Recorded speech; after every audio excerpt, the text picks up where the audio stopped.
20 times, the Bible apparently mentions angels. If you check it out, you'll see that Genesis and Exodus talk about angels as messengers and guides. Judges, Kings and Psalms talk about them as protectors and warriors. Isaiah, Ezekiel and Daniel describe visions of angels. They play a role in the birth of Jesus depicted in Luke and Matthew, also in Jesus' life and ministry. They feature in the resurrection and beyond, also appearing in Acts. There is teaching about angels in Hebrews and discussion about their role in Revelation. Descriptions of them as multitudes in worship. So how do you visualise angels and what do they mean to you? We live in a world where people can be divided in how they see them. Some people don't believe in them at all. Some people worship them, overlooking their maker God. Some people attempt not to worship them or be seen as blasphemous against God, fear giving them any attention at all. But what can we still learn during this time of Epiphany about what the angels had to say through the Christmas story? And what do we learn about God through the readings today? We heard of Jesus being supported by angels after he was tested in the wilderness in Matthew, and us being told in Psalm 91 that God even sends us angels to protect us from harm, because this could help us face the new year with hope. In the story, we heard of the angel Gabriel sent to Zechariah, Mary, and angels sent to Joseph and the shepherds. They were conveying news, direction, and adoration of Jesus. All of the humans involved were shocked, scared, and were told some even terrified. But the angels told all of them to not be afraid, and that the arrival of Jesus would bring great joy. And when they spoke of great joy of God, they grew in numbers just thinking about such that in the fields with the shepherds. Then we hear today in Mark 1:9-13 that after Jesus' temptation in the wilderness, being tempted by Satan, he was with the wild animals and angels attended him. Were there any themes that you noticed? From these early stories, we can see that, 1, humans have an innate tendency towards being scared by the supernatural. The angels were really keen that they all stopped panicking and relax. We can learn a lot from Mary and the others in these stories about what it is to trust God and his angels when he sends them. The angels' love of Jesus, God the Father, and respect for the Holy Spirit was enormous. Read again when you can how they talked about them with reverence, with beautiful descriptions, in awe and honour, and attention on the Holy Trinity, not on themselves. They brought reassurance and understanding. And by the time Jesus had grown to be an adult and faced the temptations in the wilderness, God didn't leave him alone. He even sent the angels to comfort him and be with him as he was found by wild animals. So what does this mean for us today? If God sent angels, they must exist. He was willing to send messengers to convey information to us via a trusted middle party. So he must support or allow us to learn something from him and about him through angels. Good, not for parlour tricks, but for good divine reason. We hear today in Psalm 91:9-16 that if we say yes, the Lord is my refuge, and we make him the Most High our dwelling, he tells us that no harm will overtake you, no disaster will come near your tent, for he will command his angels concerning you to guard you in all your ways. They will lift you up in their hands so that you will not strike a foot against a stone. He is saying, essentially, that he will send in the heavenly heavies to protect us from dark spiritual attacks. In 2026 still, centuries after his son left the earth. Christians often understand this to mean that we have a guardian angel with us individually. If we were looking for modern day angels at work for us, where would we find it? Well, there are so many examples of angels in operation in the world today that it's actually hard to know where to start.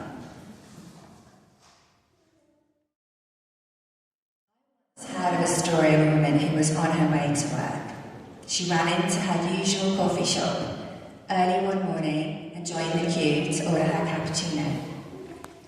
The tall man in front of her got talking to her and distracted her for quite a while. He said he came to the coffee shop daily for his regular drink, and she became so engrossed in their conversation, slightly taken too by his rather striking features, that she lost track of time. She quickly realised that in talking to him, she was running late for work.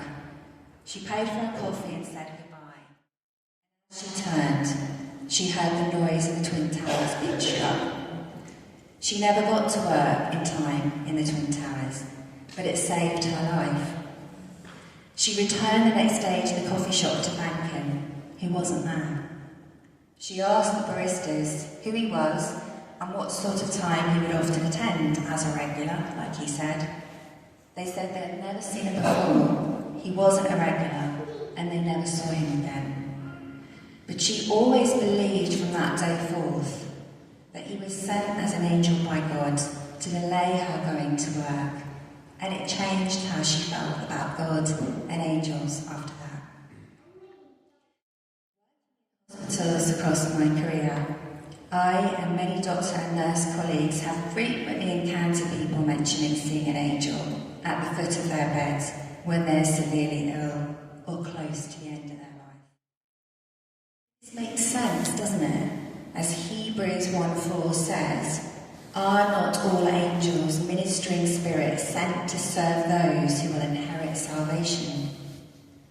And also many of us are aware of stories of how babies and little children can sometimes be seen smiling and giggling in response to an invisible presence, or as my sister reminded me, settling very, very quickly when asking for help. We shouldn't be surprised, as Matthew 18:10 confirms, they and humble believers labelled angels in heaven who always see the face of my Father in heaven. So if you get a spare moment and want to feel less fearful about hospital trips, because probably nobody really wants to go, hospital angel stories. We can't know how many stories are completely evidence-based, but we can know that if there's repeats of stories online, which are worldwide, there is some substance to it, and that God must be sending angels to people today. These are the most common themes the internet throws up of hospital angel stories that I've had. The stranger who vanishes. Someone who appears in a moment of suffering, knows exactly what to say, looks like a staff member, but later cannot be ever found again, and no one knows who they were. Presence in the room, a sense of someone standing nearby praying for them, but no one else can see them. The comforter at the end, someone giving a patient a sense of peace as they get ready to return to Jesus and leave earth. And for the an urge given to someone to seek help before a medical crisis. If our God is a God of enormous compassion, which we know him to be, and he is prepared to send us his own Son, why wouldn't he send angel helpers to us? Not just in biblical times, but also now, to encourage us to live a life aligned with Jesus, steer us away from daft choices, where possible, but also to comfort us. Because our God is a God who gives us everything he has to help us protect our soul. So why wouldn't he send a celestial army to guide us and support us in a world full of increasing challenge and temptation? So is there a practical way for us to proactively engage with angels today, which is still in alignment with prioritising God?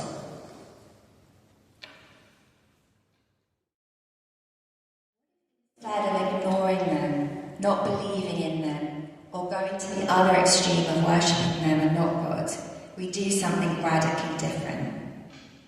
Why don't we work with angels for God, for the greater good of ourselves and others? If we acknowledge the idea of having a guardian angel gifted by God to us with real attention and awareness, why wouldn't we seek to learn more about God through them, given their much better knowledge of him and proximity to him than us? And to learn from them due to their better skills in worshipping him than humans. We heard before how much glory they give to God. If we ask them in the morning, teach me today how to pray better.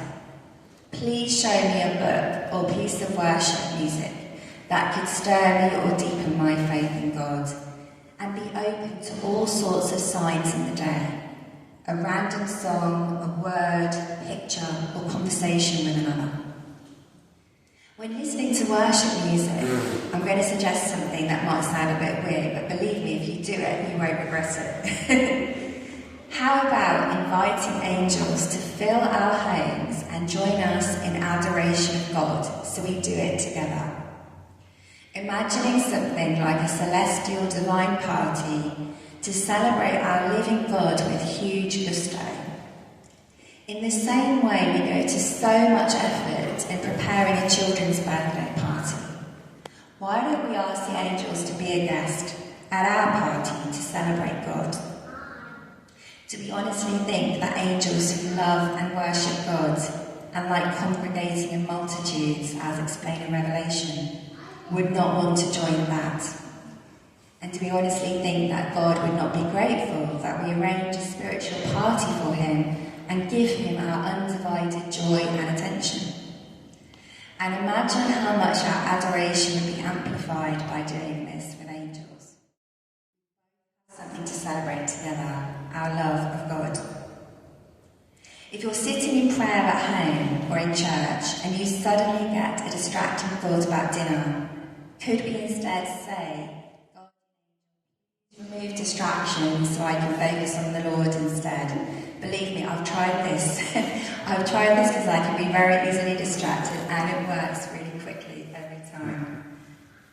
And if the IT breaks down in church so we can help Lou and Christian or others up there, could we ask for angelic help so our service is not disrupted? We're saying angels help us so that nothing comes between us and God. That's the sort of request for help and commitment that God would want. See up there, I've put the guardian angel prayer. So with the two prayers that I've got in the leaflet and on here today, we're not praying to the angels, we're asking them to work for God on our behalf. But this is a nice one to say in the morning when you get up. The right slide, yeah. What about entertaining the idea of asking angels to pray with you, or to intercede for someone else for the greatest need and highest good of all concerned? So if you're worried about someone, could we say to our angel, could you pray for my friend, I'm worried about them? Could we consider saying to our guardian angel in the morning when we wake, please give me a sign if I'm going off path today, if I'm not following God's plan or will for me, just give me a nudge. 12, 7 to 9, that Archangel Michael and his team of angels, on the authority of God, fought to protect the way of good, the way of God. This is what we read. Then war broke out in heaven. Michael and his angels fought against the dragon. we learn that Archangel Michael leads God's angels into battle with Satan, who is thrown down. So have another prayer. Archangel Michael's role in spiritual warfare. Could we make a day to invite him and his team of angels, described in Revelation, under the power of God, to come into our world each day and fight the temptations the Spirit is trying to cause harm to souls. To keep helping us with the spiritual unseen battle that we Christians often know occurs, but which is invisible to many human eye. As God has given us the free will to pray, are we prioritising and proactively seeking daily spiritual protection of ourselves, others and land and war-torn areas? Are we actively inviting and consenting to angelic help that God is willing to send us if only we ask for it? And we heard earlier in one of the readings that was written that if we ask, God will answer. Because with our free will, we have to choose to make the effort to pray for this. Instead of seeing us asking for this help as a favour to us, how about we see it as a duty to God and the angels to assist them with spiritual warfare by praying for God's angel warriors to act in our world on our behalf in ways that we can't do as humans? Recently, I saw an interview of a young female who had left a life of working for the dark. She said that she and others had been tasked with deliberately targeting Christians, including clergy, for spiritual disruption. She would get visions as she did this work, and she saw a lot of darkness. But she said, however, we always knew the Christians who prayed, because it was as if there was a globe over them. We couldn't reach them with the attacks. She said it was the people who didn't pray that were most accessible. This is what we, as Christians, and also non-believers, are up against. This is why it's so important when God sends us help in a variety of ways that we say yes, and don't ignore the full arsenal of defence he sends us, including the angelic realm. So can we challenge ourselves to say the Archangel Michael prayer of protection daily, alongside the armour of God, to ask him with God's strength and God's power to help protect us, our clergy and their families, and others, and to guard us against what we cannot always see? Because God does answer our prayers, and he does send angelic help when we are in danger, even in the 21st century. In a country here, but it could be any country that I'm referring to.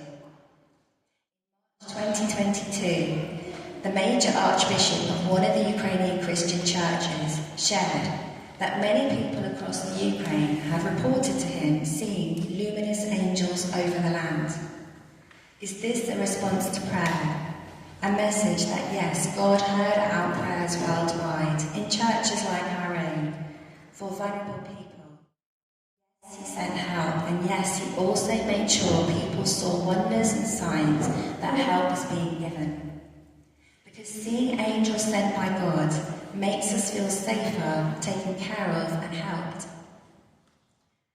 On a slightly different note, how do we deal with people who talk about angels but don't believe in God? Or the people who don't believe in anything of an angel with them when ill? Can we think of how the conversation of angels may be a conduit to Christianity?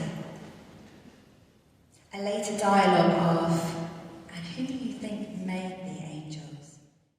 Someone is ready to think deeper, so introducing them gently to the concept that their maker is more important.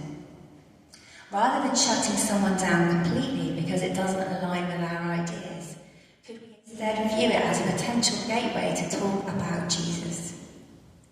I have two retired friends in the UK, both devout church-going Christians, who cottoned on to this approach years ago. Gentle in their approach with conversation around angels with non-believers, they met regularly with them sometimes in groups, sometimes one-on-one. And this led to what they now count to be at least 100 conversions to Christianity as a result of this. Like 100. For those individuals, through conversation about his angels, God was patient, and people came to him eventually with angelic help. If there's doubt and you find yourself asking about why do we need to talk to angels and not just God directly, could we entertain these ideas? 1, that talking to angels is additive, not instead of God, and God still comes first. We're also not worshipping angels, we're worshipping God with angels. So think of this. God gave us physical parents to raise us, colleagues to work with, teachers to teach us, preachers to preach to us, coaches and trainers in interests and hobbies, siblings and friends to grow with and learn from. Communication to us through middle parties from him.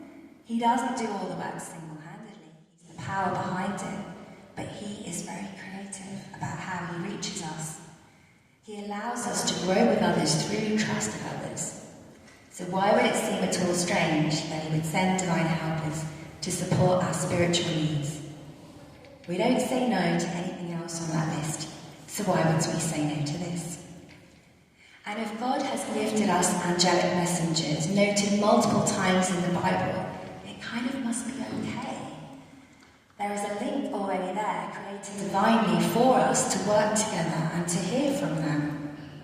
Jesus didn't refuse the angels in the wilderness when they came to support him. Because God knows that sometimes we will listen to others, respond to a variety of creative needs, and love him more when we realise to get a message of support to us through direct and indirect means. We stop talking to our Heavenly Father because we recognise angels.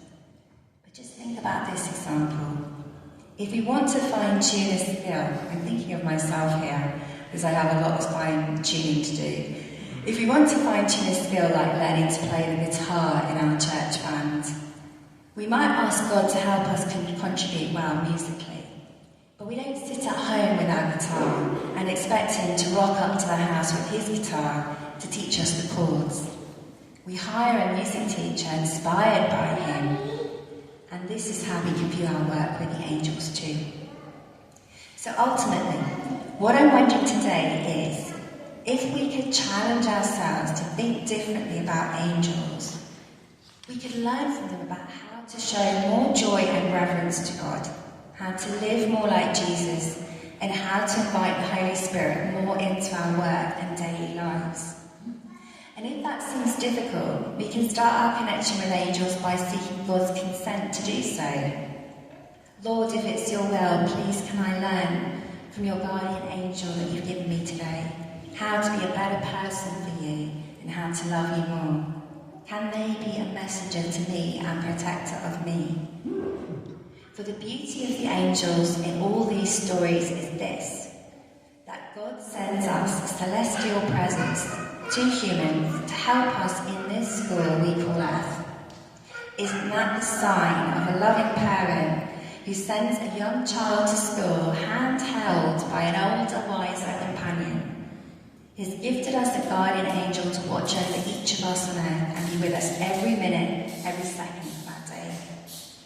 So imagine this, and hold on to this idea if it comforts you to know that each and every one of us here will never ever have to travel alone on a plane, be awake in the night alone or sick alone, worry alone, deal with grief or problems alone. Open our minds to the supernatural and talk to our angel like a friend when we're anxious, tired or feeling unsure, or even joyful.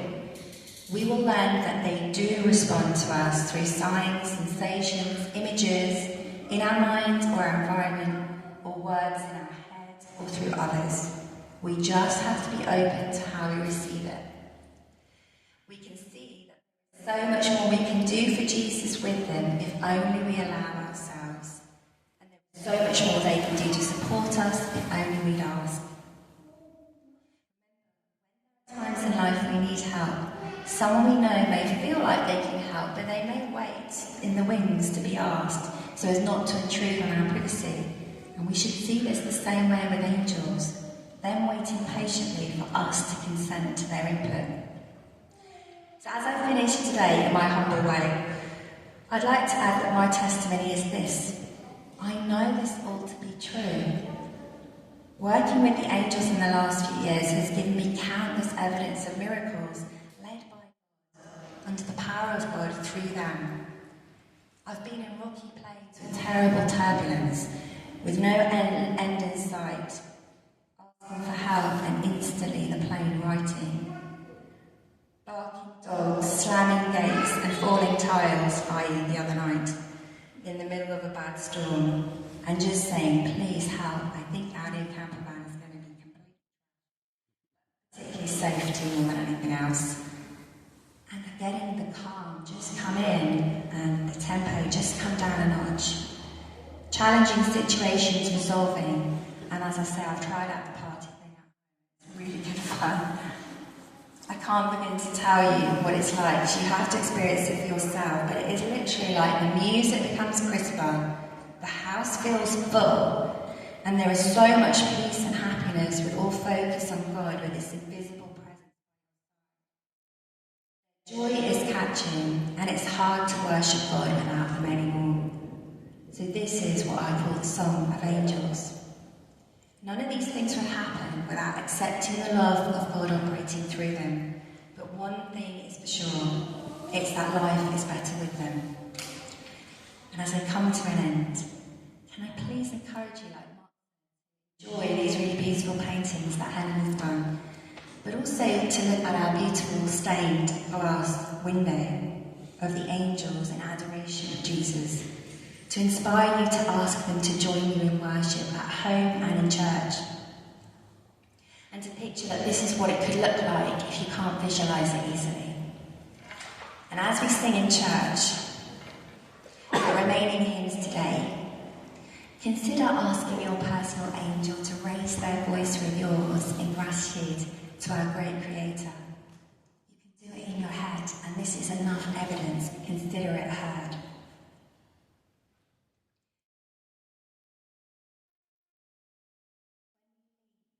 Doesn't it bring great hope to hold the knowledge that we are so loved by God that He hasn't even let us enter or leave this world alone? Picture yourself leaving church later, not individually, but with your own invisible and definitely present, uniquely gifted guardian angel today, and consider taking a serious chance of getting to know them for divine progress. It's a great way to continue the joy of Christmas through Epiphany 2026 and our lives in years to come. Now, isn't that a better New Year resolution than a goal that will only end in